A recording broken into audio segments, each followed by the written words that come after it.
বন্ধুরা, আজ মহাকাশ গবেষণার খুব গুরুত্বপূর্ণ একটি বিষয় নিয়ে চলে এলাম। তো কী এই গুরুত্বপূর্ণ বিষয় জানাবো। বন্ধুরা, আমরা যারা মহাকাশ গবেষণা নিয়ে ভিডিও দেখতে বা জানতে ভালোবাসি, এই বিষয়টি তাদের খুবই ভালো লাগবে। বিষয়টি হলো, আমাদের পৃথিবী থেকে কোটি কোটি কিলোমিটার দূর বা সৌরজগতের বাইরে থেকে নাসার পাঠানো মহাকাশযান ভয়েজার 1 একটি রহস্যময় শব্দ পায় এবং সেটিকে রেকর্ড করে ও ডিএসএন অর্থাৎ ডিপ স্পেস নেটওয়ার্কের মাধ্যমে নাসাকে পাঠায়। এই শব্দটা নাসার বিজ্ঞানীরা শুনে প্রথমে খুবই অবাক হয় এবং এই সম্পর্কে নাসার বিজ্ঞানীদের মধ্যে অনেক গবেষণা ও আলোচনাও শুরু হয়। এখানে বিজ্ঞানীদের অবাক হওয়ার কারণ হলো, এই ভয়েজার 1 এখন সৌরজগতের গণ্ডি পেরিয়ে কোটি কোটি কিলোমিটার দূরে ইন্টারস্টেলার ভ্রমণ করছে। বন্ধুরা, এই ইন্টারস্টেলার এবং ভয়েজার মিশন সম্পর্কে বিস্তারিত আলোচনা করব আমাদের পরের ভিডিওতে। তাই এই অসীম মহাশূন্যে ভ্রমণ করার সময় ভয়েজার 1 এর আগে কখনো এমন শব্দ পায়নি। যেহেতু আমরা জানি মহাশূন্যে সচরাচর কোনো শব্দের উপস্থিতি থাকে না, তাহলে কোথা থেকে এই অদ্ভুত শব্দটি এলো? এই বিষয়টি নিয়ে অনেক বিজ্ঞানীরা এর কারণ ব্যাখ্যা করেন, কিন্তু নাসার বিজ্ঞানীরা এই শব্দটিকে বিশ্লেষণ করে জানাচ্ছে যে এটি আর কিছুই না, এটি প্লাজমা ওয়েভের শব্দ, যেটিকে বিশ্লেষণ করলে অনেকটা হ্যাম এর মতো শোনাবে। এই শব্দটি পৃথিবী থেকে 20 বিলিয়ন কিলোমিটার দূর থেকে পাওয়া গেছে।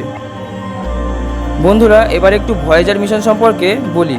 এই ভয়েজার হলো মানুষ নির্মিত একটি অবজেক্ট।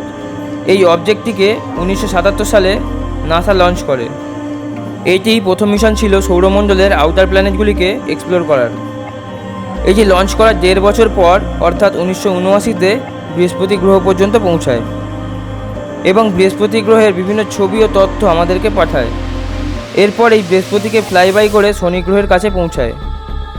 এছাড়া এর রিং এবং এর সবথেকে বড় চাঁদ টাইটানকেও অধ্যয়ন করে এবং প্রচুর ছবি ও তথ্য আমাদেরকে পাঠায়। এই শনি গ্রহ সম্পর্কে বিস্তারিত জানতে আমাদের এই ভিডিওটি দেখতে পারেন। শনি গ্রহকে ফ্লাইবাই করার সময় এই স্পেসক্রাফটটির কাছে এতটাই মোমেন্টাম এসে যায় যে এবার এই মহাকাশযানটি সৌরজগৎ পার করে ইন্টারস্টেলার ভ্রমণ করতে পারবে। 14 ফেব্রুয়ারি সাল 1990-এ পৃথিবী থেকে 4 বিলিয়ন মাইল দূর থেকে প্রোবটি এই ছবিটি ক্যাপচার করে, যেটি পেল ব্লু ডট নামে পরিচিত।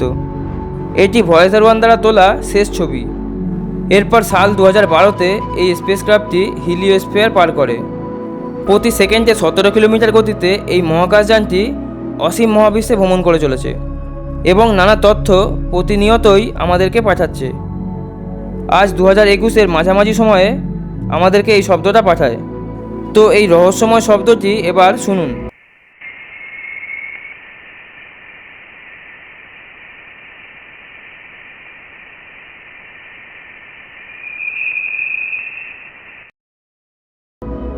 তো শুনলেন এই অসাধারণ শব্দটি। এই শব্দটি যদিও কোনো সুন্দর শব্দ নয়, কিন্তু তা সত্ত্বেও এই শব্দটির মাহাত্ম্য অনেক বেশি আমাদের মতো স্পেস লাভারদের কাছে। তো কেমন লাগলো এই শব্দটি অবশ্যই কমেন্ট করে জানাবেন। আর এর পরবর্তী পর্বে এই ভয়েজার মিশন সম্পর্কে বিস্তারিত আলোচনা করব। ভিডিওটি ভালো লাগলে একটি লাইক দিন এবং শেয়ার করুন আপনার প্রিয়জনদের কাছে। আর এমনই ইন্টারেস্টিং ভিডিও সবার আগে পেতে আমাদের এই চ্যানেলটিকে সাবস্ক্রাইব করুন। So thanks for watching.